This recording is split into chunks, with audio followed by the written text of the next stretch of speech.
Alright guys, welcome to my next video. I'm a little agitated with myself. I recorded a video before, but everyone makes mistakes. I forget to hit the unmute. The program I use, for whatever reason, starts out as muted. So hopefully this is just as good as I thought the last video was, but it allowed me to actually make some changes, so you're going to get something, I think, more comprehensive now that I had a chance to think about it. Tonight, again, I said before, we're talking about the United States Senate. This is another thing that a lot of people are going to be taking a look at in this election. And just starting out, you can take a look, and I've actually made a couple of mistakes there. Let me do that. There we go. We're looking at just a starting point for these candidates. Democrats are starting with 38 seats, Republicans 47. It is clear, it is so clear the Democrats have a lot more seats up this time than the Republicans do. The Republicans have a great starting point. They're starting out with 47 seats in my mind that are guaranteed safe seats. The Democrats start with 38 seats. That is a lot of ground that they need to make up, and they need to win a lot of these states that are out. So, without further ado, let's talk about some of these states. I'm going to talk about first a couple of unique states, Maine and Vermont. Those are, in fact, safe seats. Okay? They're safe seats, but they're safe in a unique way. These states are independent candidates run. You have two independent candidates that caucus with the Democrats. Those states, Maine and Vermont, are safe seats. Those candidates will win. They will shift to the Democrats, which puts the Democrats, in all honesty, at 40 seats to start. 40 seats to start the election, I think, is a solid place. Is not the best place to begin when the Republicans are running 7 seats ahead of you. So, without further ado, let's actually move into the swing states, or the states that people are going to be watching for this election. Starting first out west, you know I like to start a little bit out west over here. Starting out west, state of Nevada. Jackie Rosen running as an incumbent here. She is very popular. She's running well ahead of Sam Rosen here by about 10 points. I expect this seat to be a hold for the Democrats. They will hold the state of Nevada. Sam Rosen, a very strong Trump supporter, MAGA type, running well behind Trump in the state of Nevada. Jackie Rosen, again, incumbent senator. There is an incumbency bias for a lot of people in a lot of states, especially when they've been reliably Democratic or Republican. We're going to talk about another incumbent in just a minute, though, who is on track to lose because of the shifting, how that state has shifted over the years. The next state is a state where a lot of people are going to recognize the name. You got Ruben Gallego running for the Democrats, and you have Kari Lake running for the Republicans. The name everyone's going to really know is Kari Lake. She is an election denier, very fervent election denier, strong Trump supporter, was considered a possible running mate for Donald Trump until she decided to run for the Senate in her home state of Arizona. She lost in 2022 to Katie Hobbs for the governor's mansion. She lost that seat. And now she's running here in the state of Arizona for the United States Senate 2 years later. She is running so far behind Ruben Gallego. Her race with Katie Hobbs was close. This is not going to be close. Gallego in some polls is running 10 plus points ahead of Kari Lake. Kari Lake is so unpopular. She's left a bad taste in a lot of people's mouths. She's insulted the McCain family regularly. If you listen to anything the McCain family says, they don't like this woman. They can't stand her. And to see her lose is a great thing for a lot of that family. The McCains are considered royalty here. To be as nasty towards them is outrageous, especially given McCain's status. Again, as a political thing, if you have your opinions of John McCain, I'm not sharing my opinions here. I'm stating it's a fact that Arizona loved their late Senator John McCain. And he was a great man and a war hero, and that, I guess I'm stating my opinion there. He was a war hero. We thanked him for his service while he was alive for certain, and his family for allowing him to continue to serve in the United States Senate for as many years as he did. But again, once was a reliably red state for the Republicans for the Senate. No more. Ruben Gallego will hold this seat. It was held by Kristen Sinema, independent candidate, caucused with the Democrats, chose not to run, is out. She will be out. Ruben Gallego comes in, was an actual Democrat in this race. Next, we move up to the state of Montana. This is where Jon Tester is currently losing his Senate race. He is losing as an incumbent. It is Jon Tester versus Sheehy. Tester being the incumbent here, but that incumbent bias isn't helping him much. It's probably keeping him in this race, if we're being honest. This race is not particularly close. Sheehy is holding about a 5-point lead and continues to widen that lead against Jon Tester. This would be a pickup, and it will be a pickup. I project Montana will, in fact, go to the Republicans. This will be a big pickup for them that inches them closer to the majority at 48 seats to the Democrats' 42 seats. We're going to skip Nebraska because that is a unique situation I want to dedicate to that. Moving on to the state of Texas, you got Ted Cruz running for re-election, former Republican presidential candidate in 2016, election denier, strong Trump supporter. He's well known in the nation and in Texas. However, he is not a popular senator. He is someone who has run away from the state during natural disasters. He has made a lot of mistakes here and there. However, is that enough to get his opponent a chance to win this race? I don't think it is. I think Colin Allred is a popular candidate. He has a great story that he can tell of someone who was ready to defend his colleagues on January 6th. And he talks about that story on a regular basis. He's a veteran, a guy who, again, has told his story of January 6th a lot. And I think that's a powerful story that resonated with a lot of voters. And Democratic voters in Texas and moderate Republican voters in Texas who weren't a fan of what happened on January 6th. Ted Cruz is polling about an average of 3.8 points ahead. That race continues to tighten. If anything, I actually believe the polls are underestimating Cruz. But again, I'm not taking into account polling error because I don't know it till it happens. And Cruz is pulling ahead. He's pulling ahead by about 4 points. This is a reliably red state. Historically, I have to give it to Ted Cruz. Will he win again in 6 years? I think then we can really have this conversation where this state's going to get closer and closer and closer. But as of now, hold for the Republicans. That brings them up to 49. They need one seat to pick up one seat, and they'll be at 50 seats. That will be a tie in the Senate. Moving on to the state of Minnesota, Amy Klobuchar is running in that race. I'm not going to talk much about this. She's a very popular senator. Democratic state, that is a hold there, but she's polling at about 7 to 10 points ahead of her opponent there. Amy Klobuchar has always done well statewide. I expect nothing less there. That state will go blue both for the presidential election and for the Senate race here. Both their governors on the ballot as a vice presidential nominee for Kamala Harris, and their senators on the ballot. I see this state very much so going blue for Amy Klobuchar. Next, we move to the great state of Wisconsin.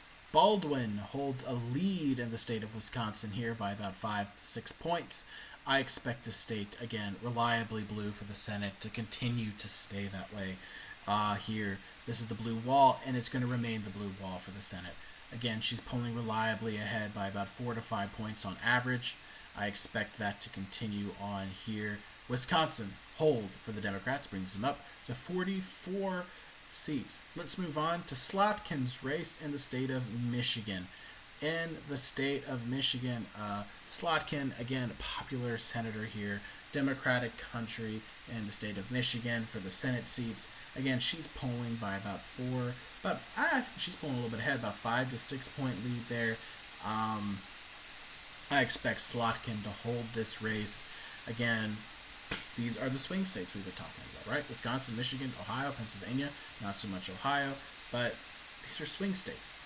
And if you know and if you're paying attention to what we're talking about and the numbers I'm saying, about a 4.5 point lead, 5 point lead in Wisconsin for the Democrat, about a 4.5 to 5 point lead in Michigan for the Democrat, they're pulling ahead of Harris in the state, which means they're bringing over Trump voters. Trump voters are going to vote for the Democrat and then vote for Donald Trump. And we've seen some of that here, right? We've seen people who are willing to vote for Donald Trump but vote for the Democratic senator as well. This is a little bit abnormal, but in these states it happens. And again, Michigan, hold for the Democrats. They pull up to 45 seats. Democrats on a roll have held the last 3 states. Now we get to Ohio. Sherrod Brown up for re-election here. Very popular senator in the state of Ohio, my family's home state. This race is closer. This is about a 2-point race, and the polling average reliably red for the presidential election. Again, the Democratic candidate in the state of Ohio polling far ahead of Kamala Harris, and I think those are things to talk about. When we talk about split ticket voting, it's become more and more rare, but it seems to be pretty popular up in the Rust Belt here, from Pennsylvania, Ohio, Michigan, Wisconsin, Minnesota.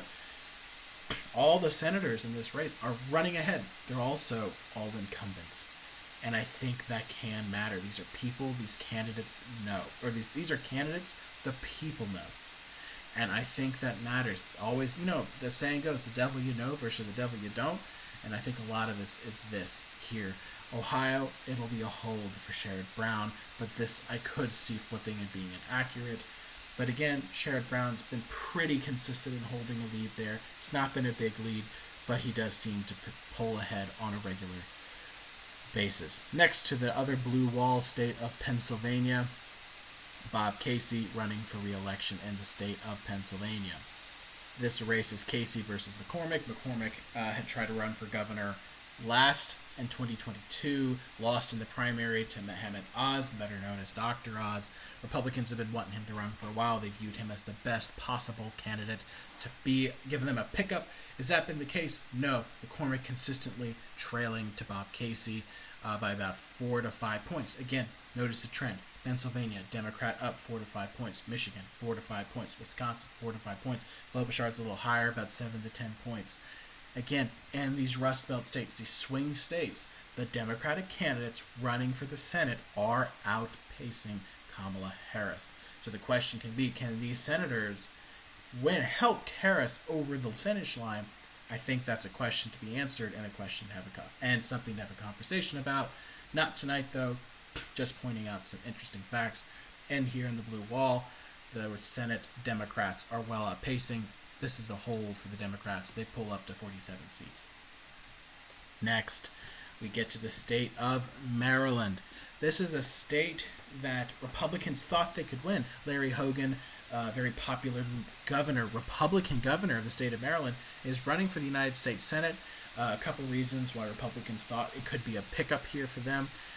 He's anti-Trump Republican. In a state like Maryland, you need that. You need to be an anti-Trump Republican to have any chance. For a little while, he was, in fact, polling ahead of the Democrat. But alas, for him and the Republicans, also Brooks, who is the Democratic nominee for the United States Senate in the state of Maryland, has taken a commanding lead. She's up by about 13 points. I don't expect this race to be all that close. In fact, this race will be a hold for the Democrats without much of a surprise there. Next, we move to the state of Virginia. The state of Virginia. This is a state where Tim Kaine and Harris are running about the same, maybe Kaine a tick above, just a tick above Kamala Harris, but it will be a pickup it'll be a hold, for the Democrats. Kamala Harris will hold the state of, Tim Kaine will hold the state of Virginia. Tim Kaine will hold the state of Virginia in this race. Next, we move to the state of Florida. The state of Florida. Rick Scott, popular former governor, first-term senator. This will be his second term as senator if he wins. He's been polling about 4 to 5 points ahead of his opponent here. I expect this to be, for perfectly honest, I expect this to be a Republican state. Donald Trump's holding the state. Trump is running a little bit ahead of Rick Scott here. But I do believe the fact that Trump is very popular, Rick Scott has tied himself very closely to Donald Trump. I believe they're both gonna win this state. This is a hold for Republicans. It puts them at 50 seats. 50 seats for the Republican Party. They need to just win the presidency to win the election. So that means this comes down to the state that I wanted to talk about, the state of Nebraska. We talked about how Vermont and Maine have 2 independent candidates. Now we're talking about the state of Nebraska. The state of Nebraska does, in fact, have an independent candidate running for the United States Senate. Dan Osborne and Deb Fischer are the two candidates. Deb Fischer is the Republican. Dan Osborne is the independent. This is a state and a race that absolutely no one thought was going to be close. Not a single person thought this was going to be close. But it is. It's within 0.8.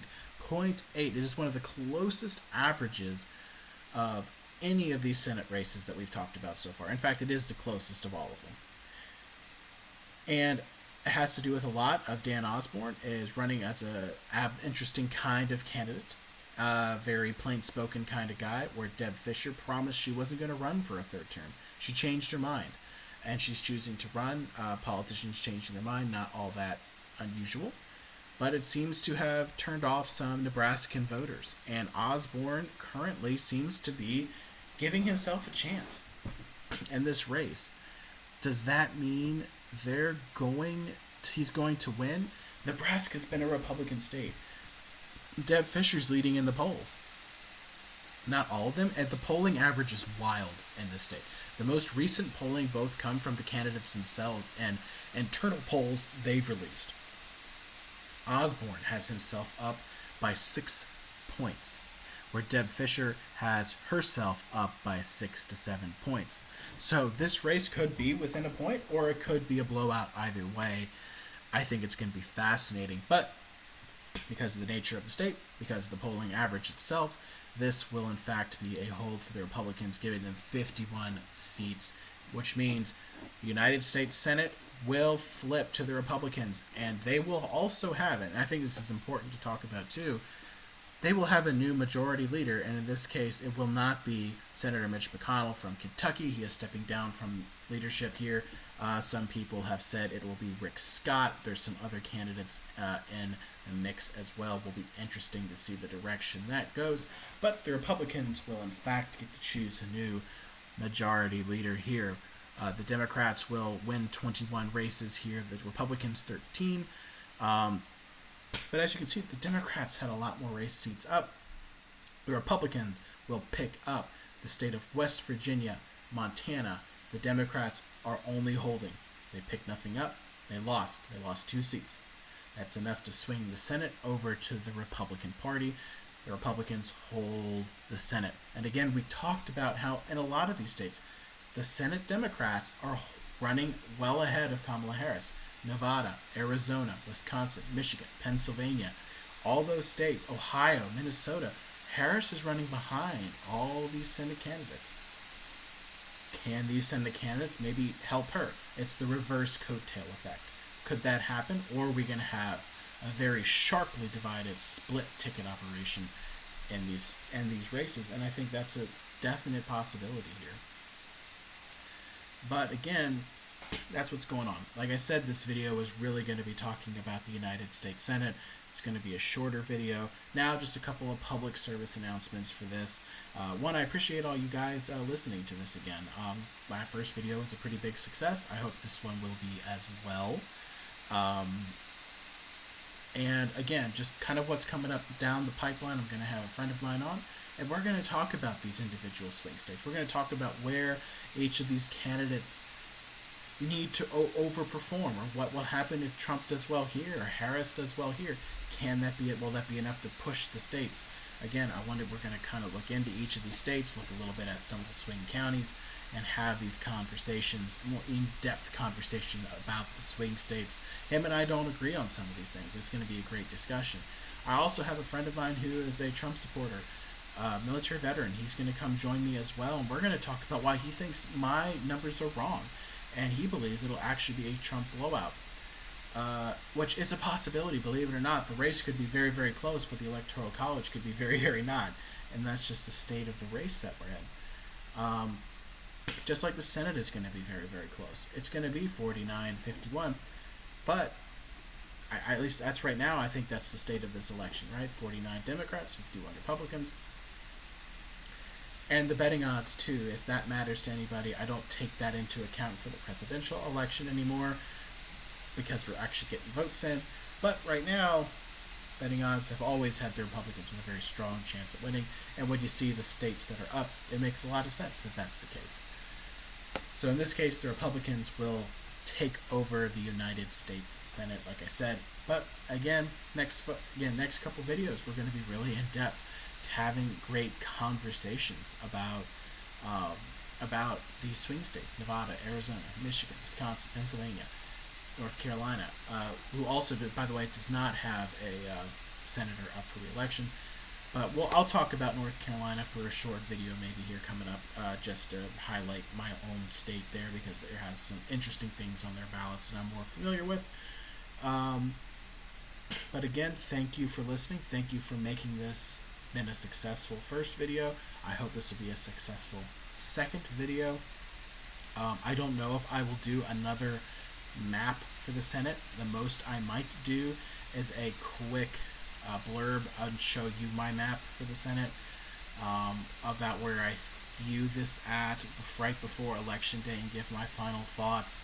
And I might just mix it in with my final map for the presidency. I haven't decided that yet, but that's kind of it. But like, subscribe, leave comments, tell me what you would like to see me talk about. Again, as a political scientist, my job and my desire here is to have a conversation and to talk about the numbers and the data. I'm not here to support one side or the other side. I'm here just to talk about what I think is going to happen. Again, I have Harris winning the presidency currently, but I have the Republicans winning the Senate. It's not about who I want or don't want. It's about the data. It's about looking at the polls. It's about looking at what's going on the grounds in these states, looking at trends, looking at historical trends in these states. And I'll always do my best to give an unbiased view at these races, up and down the ballot. So until next time, thank you. Have a great weekend if I don't release another video before then. And remember, if you're in the state of North Carolina, early voting started today. Get out and vote. Again, for everybody across the country who listens to this, make sure you vote. It is your duty. It is your right to access the ballot box. Go out, vote, and make your voices heard. Have a wonderful night. God bless.